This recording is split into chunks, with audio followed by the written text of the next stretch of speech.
o Brasil está tendo uma oportunidade ímpar de passar a limpo esses últimos tempos absolutamente nefastos da história brasileira. No judiciário, especialmente no executivo. O executivo é tornando inelegível esse presidente da República, e repito, nós não podemos correr o risco correr os mesmos erros que fizemos em 68. Tem que punir. Não adianta. A paz só virá com a punição. Eu queria saber, assim, de ti, você fez uma previsão assim, em relação ao Moro, que é de uma possível cassação. Qual seria o enredo desse processo? Como que, assim, existe já um processo em andamento que é por ele ter se antecipado na eleição e nos gastos eleitorais, se eu não me engano é isso. Abuso de poder econômico. Nos fundos eleitorais. O enredo dessa cassação passa por aí ou você acha que já existem uns elementos? Não, o que eu conversei com os advogados eleitoralistas é que esse processo é um processo que está maduro. Houve um despacho agora, recentemente, que foi muito ruim para o Moro, que unificou dois processos, eram dois processos de partidos diferentes, e os advogados pretenderam trancar e não conseguiram, então o processo está maduro, deve ser julgado no Tribunal Regional Eleitoral. Eu não tinha, veja bem, repito, eu não acompanho o caso lá no detalhe, porque não é minha área, mas eu acompanho, converso com os advogados com bastante frequência, eles me ligam e tal. Hoje, com a mudança que se tem no país, há, sem dúvida, na visão dos advogados, uma grande possibilidade de ser cassado lá pelo Tribunal Regional Eleitoral. De uma forma ou de outra, evidentemente, isso virá ao Tribunal Superior Eleitoral aqui. Lá é o Tribunal Regional Eleitoral do Paraná. O Paraná, eu acho que seria, para ser sincero, seria extremamente interessante, até para o próprio Paraná e para o Judiciário do Paraná, se eles fizerem um julgamento realmente técnico, entendeu, Renato? Porque é o seguinte, é muito ruim para um Estado pegar a pecha que o Paraná pegou.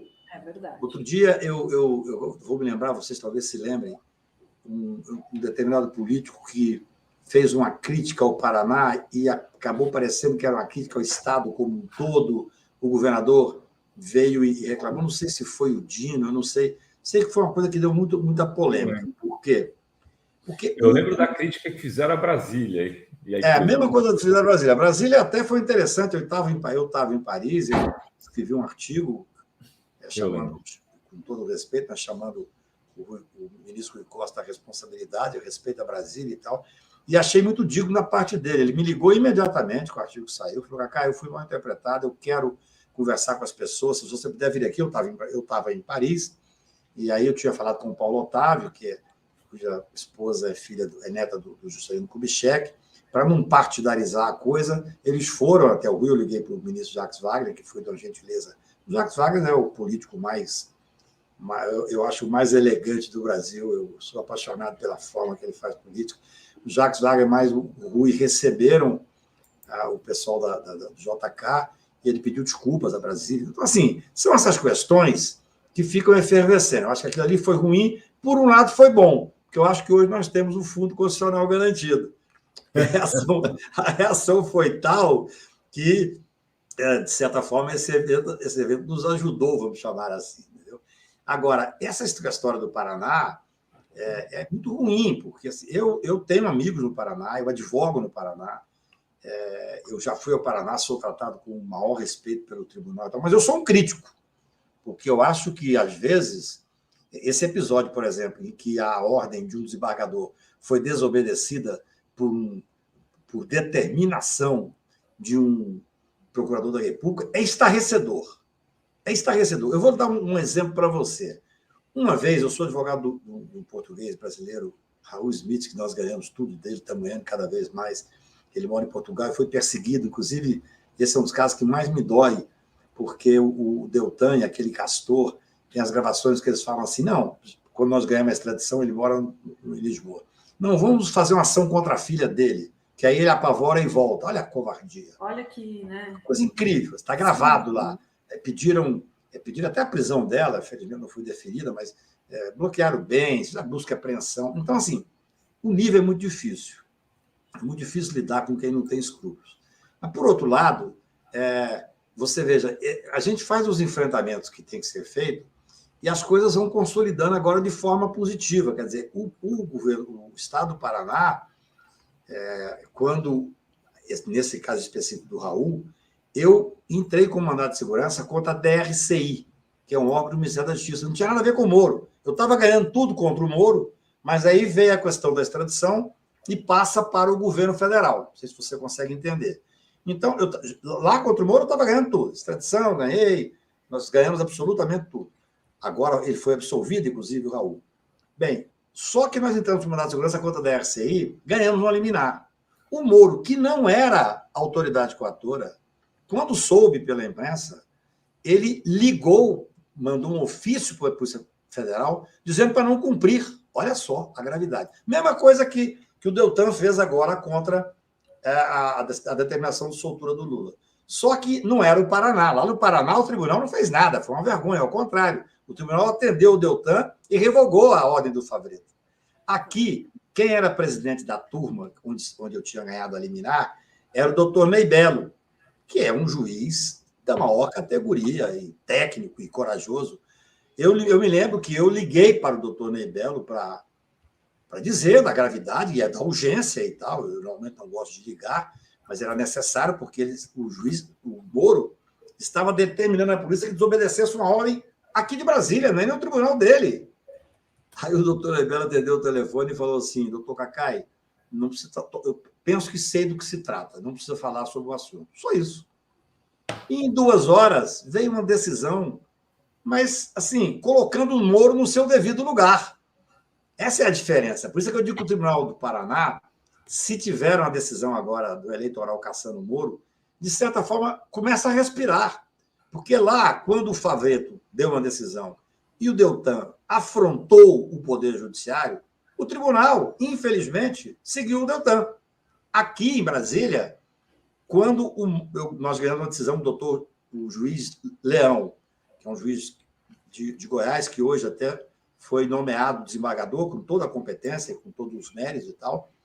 O que fez o Tribunal de Brasília, Renato? Imediatamente, mas foi uma lapada que ele deu no Moro. Porque aqui, pera lá, aqui tem a Constituição. Então, seria muito bom para o Tribunal do Paraná, no meu ponto de vista, para a Justiça do Paraná, para que a gente possa parar com esse... Espero que daqui... Olha, escuta o que eu estou lhe dizendo, tanto a Adri como você, Renato, e os nossos queridos amigos que estão nos ouvindo. Eu tenho uma convicção, embora eu não seja como o Deltan, não faça da minha convicção uma verdade absoluta. Não é religiosa? Exatamente. De que essa inspeção extraordinária vai ser uma inspeção séria e que realmente dará efeitos e terá objetivamente resultado. Se isso acontecer, não só a 13ª vara, evidentemente não, olhando todos os detalhes, tanto do Moro como da juíza Gabriela, não adianta ela sair de lá. O que ela fez está lá e está sendo inspecionado. Quanto do Tribunal Regional Federal número 4. Acho que poderá ter consequência. E isso, provavelmente, determinará a volta do juiz que foi removido absolutamente de forma indevida, sem direito à defesa, sumariamente. Eles só removeram o doutor Apio, na minha visão, e analisando o caso com a experiência que tenho, porque estava com medo do que ele estava fazendo. Por isso que tinha que ser rápido. Não dava para fazer o seguinte: olha, tem aqui uma dúvida, o senhor explica, por favor, sumariamente. Então, eu acho que, para nós teremos 2 momentos que são importantes. Temos vários, mas 2 importantes para a Justiça do Paraná. O julgamento do Tribunal Regional Eleitoral do Moro, que eu acho que a cassação, estando realmente comprovado os abusos, o abuso econômico, dará a sua tranquilidade para nós olharmos para aquele tribunal, e depois o resultado dessa inspeção extraordinária, que é coordenada pelo ministro Salomão, com toda a técnica, mas também com a mão firme do ministro Salomão. Isso esteve lá sexta-feira, não é pouca coisa. Eu, na minha experiência, eu penso assim: se ele só foi lá na sexta-feira, depois de 10 dias de inspeção, ou 12, sei lá, ou 15, o desembargador nomeado já tinha ido para lá, nomeado por ele, o juiz já tinha ouvido, porque mereceu uma atenção muito especial. Eu espero que esses 2 eventos, de alguma forma, resgatem um pouco daquilo que infelizmente, o Judiciário do Paraná perdeu nos últimos tempos.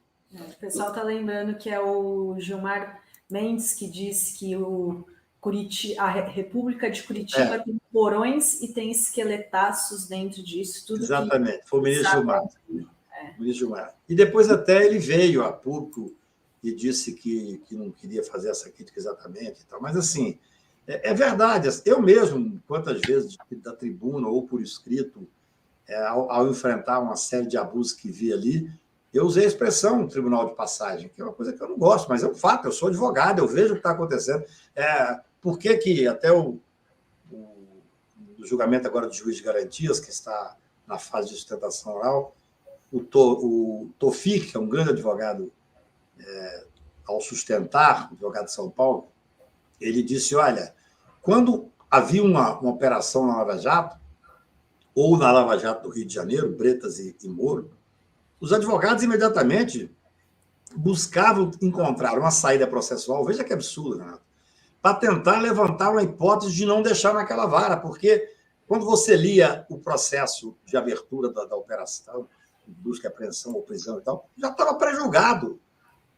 O Brasil está tendo uma oportunidade ímpar de passar a limpo esses últimos tempos absolutamente nefastos da história brasileira. No judiciário, especialmente no executivo. O executivo é tornando inelegível esse presidente da República e, repito, nós não podemos correr o risco de correr os mesmos erros que fizemos em 68. Tem que punir. Não adianta. A paz só virá com a punição. Ontem saiu uma notícia impressionante da condenação e prisão de um general de 92 anos de idade no Chile. No Chile. 92 anos de idade. Ou seja, o Estado, para ser respeitado, ele tem que passar a limpo a sua própria história. Não tem muito como ser diferente. Espera só um segundinho, por favor. Antes tarde do que nunca. Né? Não, eu acho assim, nós cometemos esses erros no passado e agora é hora de nós realmente fazermos uma análise mais aprofundada. A questão é a seguinte, como vai se mexer com esses desembargadores do TRF4? Eles fizeram tudo o que o Moro fez e dobraram a aposta, inclusive. Em alguns casos da punição do Lula, eles aumentaram a pena. Né? Eu não acho que tenho convicção de que não se poderá fazer uma análise de nenhuma decisão jurídica, estrito sensu. Quer dizer, você não existe crime de hermenêutica, nós temos que ser bem coerentes. Né? Quer dizer, o que você pode analisar e que o CNJ pode analisar são irregularidades cometidas durante a condução do processo. Agora, a condenação, uma não condenação, o tribunal não vai entrar nisso. O CNJ não pode mudar a pena, mudar a condenação e tal, porque isso vai muito da independência absoluta que tem um juiz. Do que nós temos hoje uma convicção, por exemplo, existia impedimento entre o desembargador e o juiz, impedimentos que deixaram de ser declarados, porque os abusos do Moro e os abusos do Deltan e de outros procuradores, a gente esquece de todo mundo que o Deltan, como fala com Deus, ele fala e responde, né?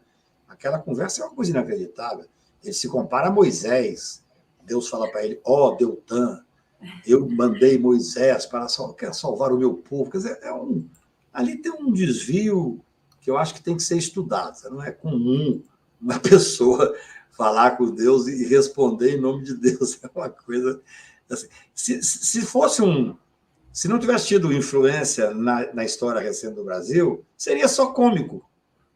Seria só cômico. O problema é que é trágico. Essa é a questão. Então, assim, o CNJ não vai e não poderá ir fazer análise de mérito de nada que foi decidido. O que se vai ver são as irregularidades que poderão ser comprovadas. Aí são irregularidades administrativas, é uma série de questões. Eu espero poder voltar aqui em pouco tempo para comentar o resultado dessa inspeção.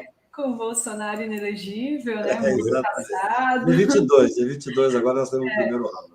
E 22 ainda, né? O Moraes só, né? No dia do aniversário do senador lá do Marcos da SWAT. Olha, Eu prefiro acreditar que foi coincidência, porque senão É muito, mas eu não sei. É impossível acreditar, Cacá, que foi coincidência. Não.